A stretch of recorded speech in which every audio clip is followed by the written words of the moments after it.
Next up, we welcome Matthew Gardiner to the mic. Welcome. Thank you. How have you been? Thank you. Yeah, very well, thank you. That's good. That's good. Listen, we're checking in with awardees, and you are the 2018 Pride winner. Tell us a little bit about what that meant to you, and we'll start from Yeah, there. yeah. Well, on the night, I just went in as a community performer, um, not really knowing I was in the competition, to be honest. I And love it. then just before I knew it, I walked away with a bunch of, you know, flowers and the sash, and I was just, it hit me like a freight train, really. I was like, "Wow, what's going on?" Yeah. And yeah, no, absolutely proud, letting me community, award me the Mm, Pride, you know, awardee of the night. mm, And yeah, just ecstatic, mm, mm. I was overwhelmed and a little bit, speechless. I still Uh, am, really.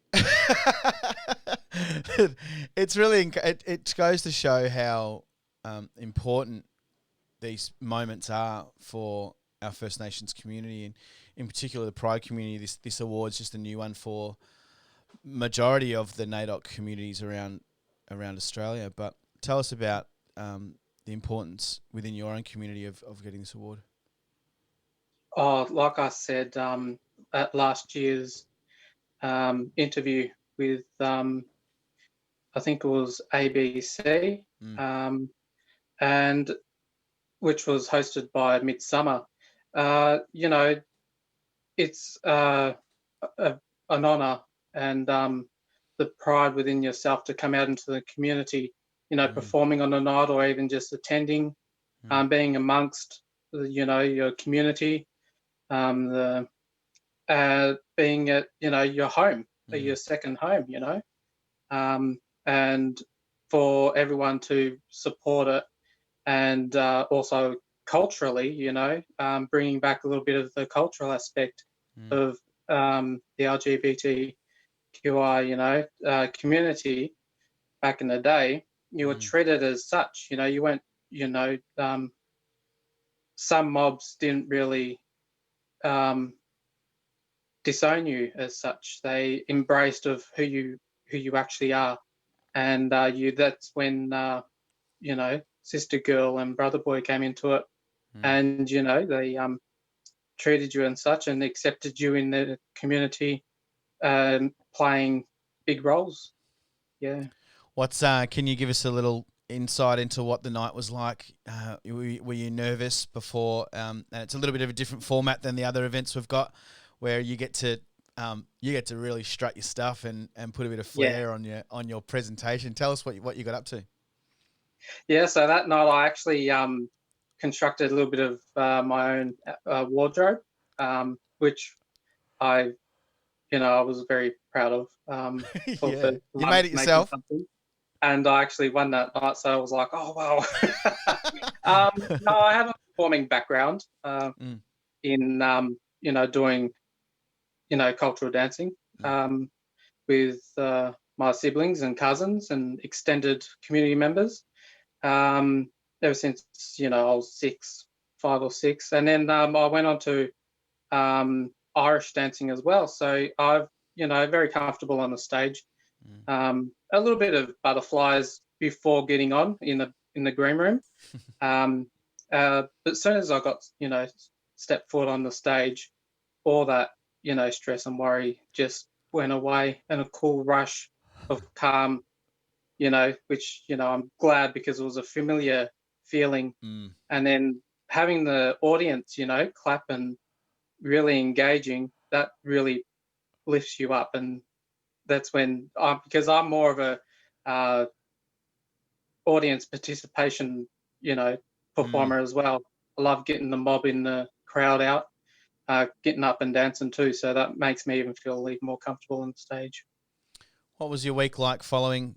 Oh, it's on the Thursday there. Your Yeah. first few speeches that you had to make, and um, Oh, it was really deadly, Um, I also had the privilege to previously in the previous years, you know, doing speeches anyway for NAIDOC Week, and but getting up as a LGBTQI awardee, you know, was shedded a totally different light and pride within myself, actually, talking on behalf of, you know, the community and myself, really. Yeah.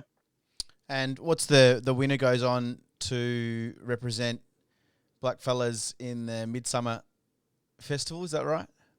Yeah, that's correct. How was that? That's MidSummer, and unfortunately, I wasn't able to do the march. okay. However, you know, the we get to go along to that and do the stand there with our elders while they're doing the official opening of Midsummer Carnival as well, and stand alongside and also say a few words, you know, for the community and broader as well. You know, not just for us blackfellas. This year's theme always was, always will be. It's a pretty general theme this year, as opposed to some of the other ones we've had because of Her Weekend. You know, and what does this one mean to you? And which way do your thoughts and heart goes?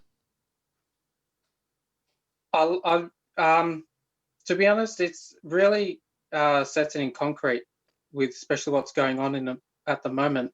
Not just for us fellas with our treaty and stuff like that, but you know, with the stuff that's happening in the States, you know, the Black Lives Matter movement. This really just sets it in stone of always was, always will be. You know, we've always said it, but I think it's definitely a different message this time around. Yeah, that's my meaning for it. Any encouragement out there to any other Pride participants? There's some people out there that are and ahhing and waiting for their opportunity to jump, and obviously this year's been taken away. Leading into next year, I hope we've got a lot more people to that are waiting in the wings. Any encouragement from an awardee? Yeah, no, it took me 21 years. Wow. To actually come out into community and really, you know. But what I found most surprising was that I've already had fellas come, you know, community mob coming out and be like, just be comfortable in who you are. We're still proud of you. You know, you're a really deadly fella, and we will never see you in a different light. And that was when I was 21, and it definitely brought that. It broke that shell really and left me vulnerable in a very positive way and strong way. And what I say is, don't wait. We're all here to support each other, no matter who you are, what you are, and what you represent. Really, we that's one deadly thing I loved about the Pride Nights is we're all as one and celebrating, you know, all the colours in the rainbow, and the most importantly the black, yellow, and red, and also the green, you know, green, white, and blue. Yeah. So, yeah, my message: don't wait, just go, get out there, and yeah, strut your stuff, like you said. Yeah. Yeah. You strut with the best of them. Yeah. Matt, what's your stage name? You'd have to remind me. My stage name is Ms. Emerald. That's right. Was it Miss Emerald Coco? Coco, yeah. Yes. Yeah. How could I forget? Well, you are a deserved winner the year that you won, and I really appreciate you taking this moment to shed a bit of light and backstory on your journey into becoming a TO. Yes, no, thank you, and thank you, you know, Victorian NAIDOC. Yeah. You're more than welcome. We'll see you around. All right, thank you very much. Thank you.